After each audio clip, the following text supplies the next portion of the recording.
Hello everyone, this is Major Green, also known as Nitpicking Nerd. This is my review of the latest short trek mini episode of Star Trek Discovery, which is apparently only available in the United States right now. Another stupid decision by CBS, which basically forces people to watch it illegally. Or maybe they did it deliberately because it's so bad they didn't want to embarrass themselves. Maybe that's why they limited this. And it truly is awful. I'm actually shocked at how bad this was. I didn't expect it to be that bad. I pretty much hated most of Discovery, but there was like 5% of it which was okay, and 5% that I actually liked. For example, I liked Captain Lorca before they turned him into a cartoon villain and then killed him off, which in my opinion killed the show completely. But before that I actually liked his character. There was also a little bit of mystery, also various foreshadowings, various twists which I did like. And so I can't say I hated all of Discovery. Also, I do take into consideration that that was the first season, and in almost all the Star Trek shows, the first season or even the first two seasons were always very terrible compared to the rest of the series. And that's why I think maybe Discovery also will improve greatly later on. Maybe it might turn into a good show. But judging from this short track that they released, it's not just as bad, but it's even worse than the season 1. It was so terrible in so many ways, like I hated almost all of it. And so this short episode had all the same flaws that season 1 had, which shows me that they didn't listen to any of the criticism, which means season 2 will probably be as bad, if not worse.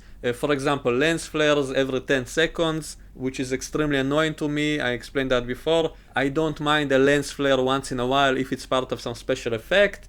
But in the show they put it all the time, all over the place for absolutely no reason. But what is even worse is the actual writing in the show. So let me quickly mention all those little problems. So first of all, according to the ship's computer, the Discovery has at least 5 shifts. The computer announces that shift 5 has ended, and then the ship goes darker, which indicates that the night shift has begun. So this means that the ship has at least 6 shifts.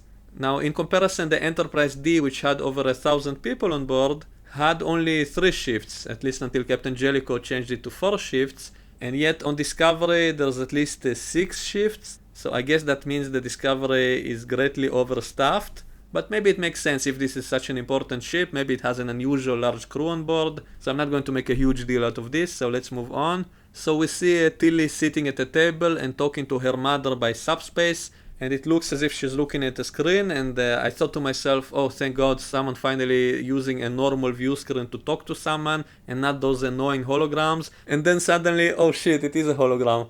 So it's a hologram of her mother, and she's walking all over her room looking through her stuff, and she complains about all her mess and stuff like that. And this is as annoying as always. First of all, the hologram thing is a breach of canon. We never saw anyone using holographic communications until Deep Space Nine. I'm willing to accept that holograms existed before, but we never saw anyone talking to anyone like that in the original series. They only talk through the view screen, and this is set at around the same time, so I wouldn't have a big deal if it was once in a while. If someone chose to use a hologram once in a while, I wouldn't make such a big deal about it, but they seem to insist that everybody only talks to people this way, with holograms, all the time. They never use a view screen, so it simply doesn't fit with the canon, so that of course is annoying. Also, how come that the person on the other side is always able to see the surroundings of whoever they talk to on Discovery? How come the one on Discovery cannot see the surroundings of the other person? It's always one-sided in this way only. So that also doesn't make sense. I mean, if they actually showed how this worked exactly, maybe it would be interesting. Like if they show that they have special chambers that they have to go into, and then they can see the surroundings of the person on the other side. I guess then I would complain that it's like a holodeck, but they show that they do have a holodeck on the ship, so at least it would be internally consistent. And yet they always seem to show that they only see the hologram of the person and not his surroundings, but the hologram does see their surroundings. So why is this so one-sided always? So anyway, her mother walks all over her room and complains about all the mess. And isn't this exactly why you wouldn't want to talk to people like that with holograms all the time? Hell, I don't even use my webcam most of the time that I talk to people on Skype. I don't always want them to see me. I usually talk just by voice or just typing. Why would I want to talk to someone as a hologram who can walk all around my apartment and see all my stuff? Why would I want that? Anyway, maybe that's why Captain Kirk banned the use of holograms on his ship. Maybe it might cause security risks. Maybe if someone hacks into a hologram communication and he can look all over the ship, maybe he can find strategic information or something. Maybe that's why Spock always looked into that scope when he had to look at sensitive information.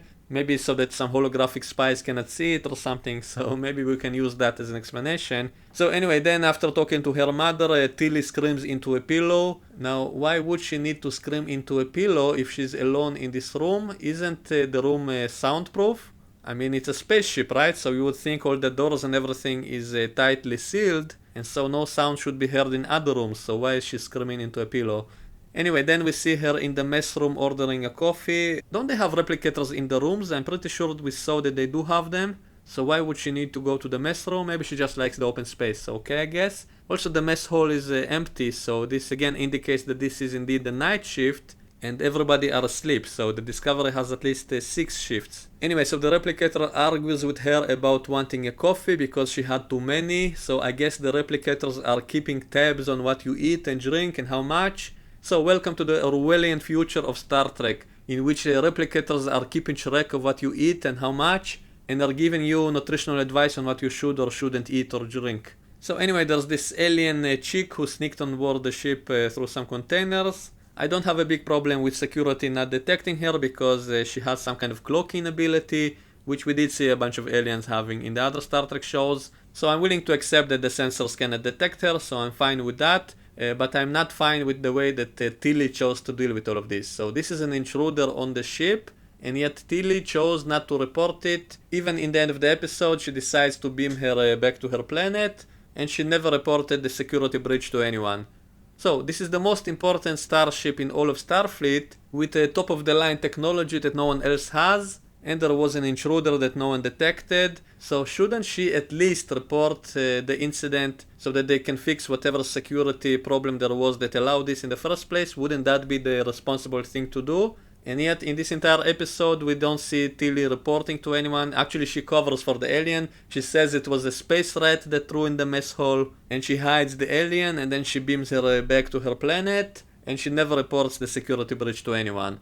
And she's supposed to be in the command program. So these are the heroes of this show. So the main character assaulted her captain, tried to start a war, then later failed to stop the war because she was angry and had to kill the Kling Orc leader, which she could have stunned and captured to end the war. Instead she killed him. And we have Tilly, who is a special needs person who is violating regulations left and right, and yet she is in the command training program.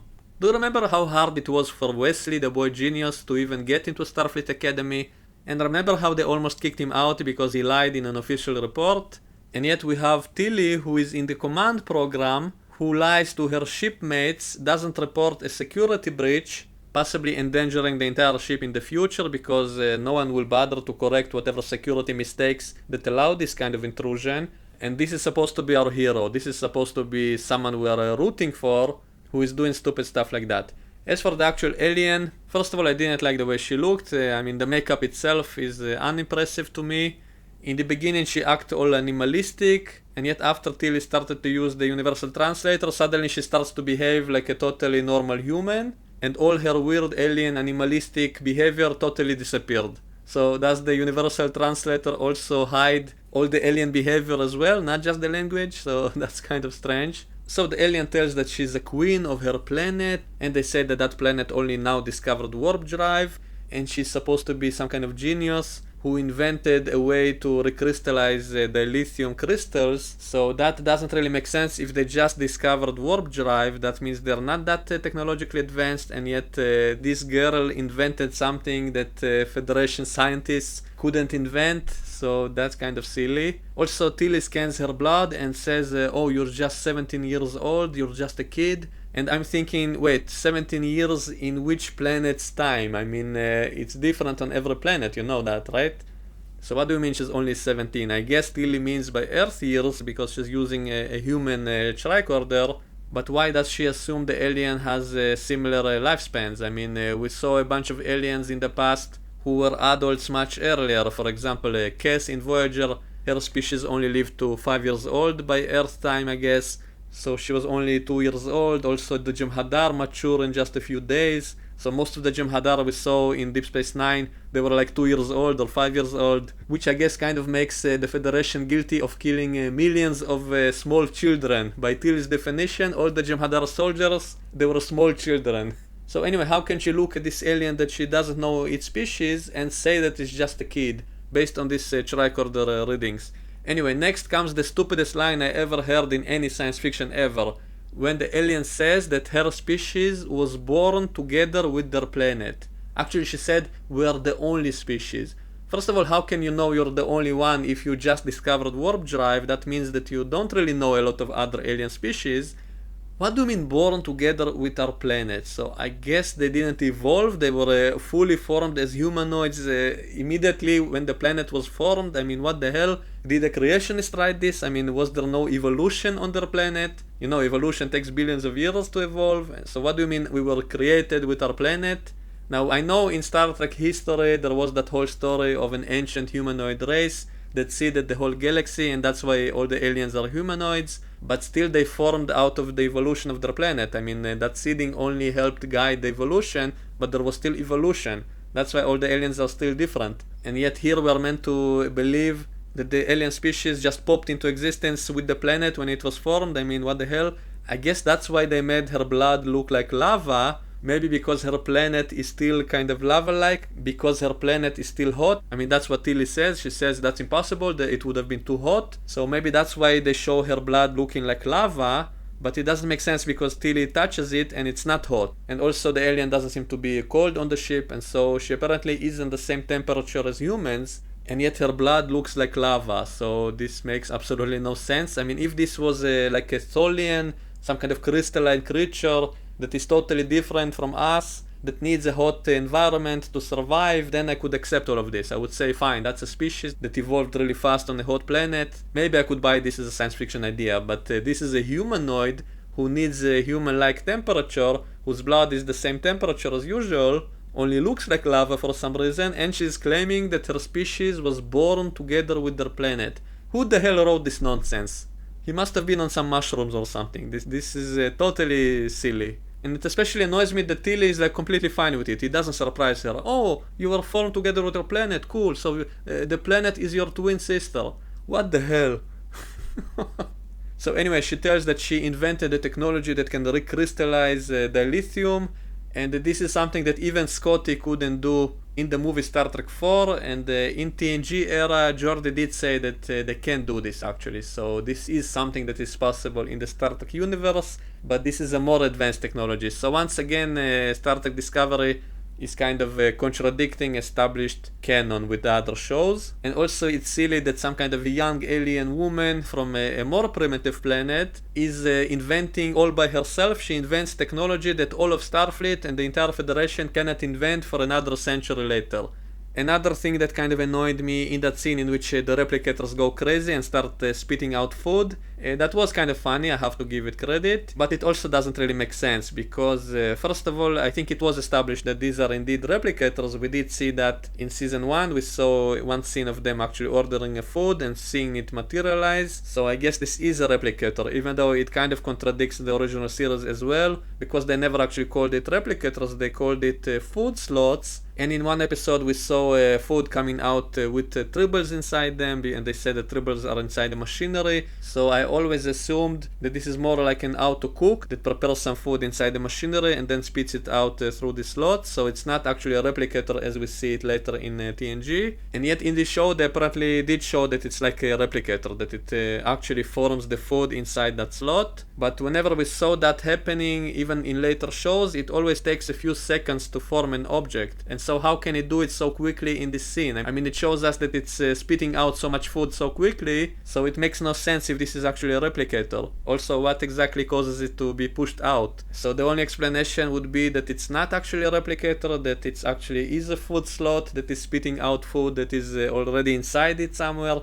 By the way, also in Star Trek 6, they show that they actually have a kitchen on the ship with crew members actually preparing food. So I guess they don't actually have replicators yet. And yet we saw a few scenes in Star Trek Discovery. We saw Michael replicating a uniform. That was in her quarters, by the way, so they do have replicators in the quarters. So I view all of this as problems with canon. So anyway, so Tilly convinces this young alien woman to come back to her planet, and she beams her back, and that's it. So that was the whole story. So some stowaway princess who escaped from her planet talks to Tilly, and they talk about their personal problems. Then Tilly beams her back to her planet. There's a whole bunch of silly dialogue which makes no sense.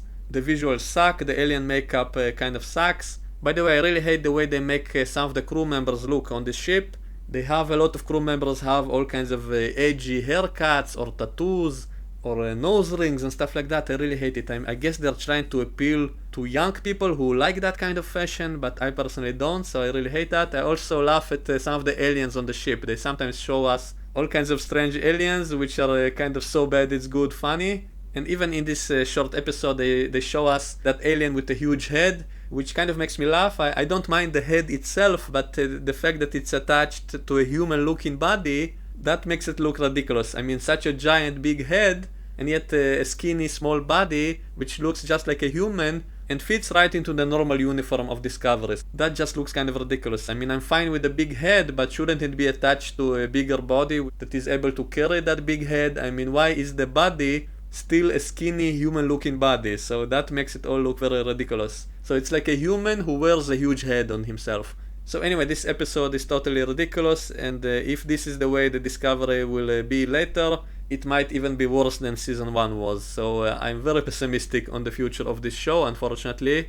So to summarize, pretty much everything was terrible in this mini episode, especially the writing, the direction, the fact that she totally forgets that she's supposed to play an alien after the universal translator is activated. She has some teenage problems, she ran away from home, and Tilly also has problems like that, and so they connect, they become best friends. Then Tilly sends her back to her planet, and I guess doesn't report the security breach to anyone. They don't actually show us the planet. This is basically a bottle show. This is one of the big problems with this show, by the way, that they only show us the inside of the ship, and the ship itself is ugly, and it has lens flares everywhere and all that stuff. So really terrible show. Honestly, if I wasn't making reviews, I probably wouldn't even be watching this. There's a whole bunch of other stuff which is a lot more fun to watch, and I spend my time watching this crap. Anyway, that's my review. Let me know what you think in the comments below, and I will see you all next time.